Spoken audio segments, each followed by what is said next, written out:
Von Tron. I'm the Community Outreach Manager for the Florida Trail Association, and I've been with them for about a little over 2 years now. I started in July of 2017. I have a lot of different job functions, but the main thing is to really recruit new volunteers and promote the Florida Trail to the public. We have an amazing community of volunteers, and some people have been with us for 50 years and or well over 25.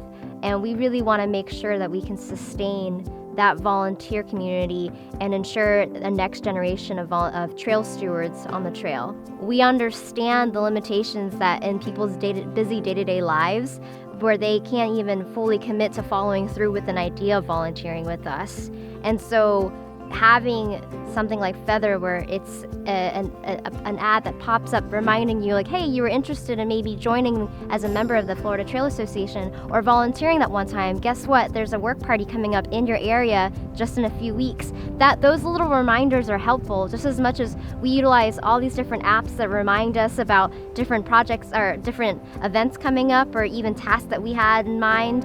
I always had this impression that those ads were only something that were available to corporations and for-profit businesses. I think I'm really excited about the idea that we'll have that type of presence on the internet for the Florida Trail Association and draw in more awareness for people all throughout the state and hopefully on a global level about the trail. You can really amplify your outreach and your effect with something like Feathr, where you're able to just broadcast out and also follow up with viewership of your website, and really continue to pique people's interest, because I think it's just a matter of keeping up with the times. You feel like you're running a program that's specifically designed to help you build your efforts in your organization. Yeah.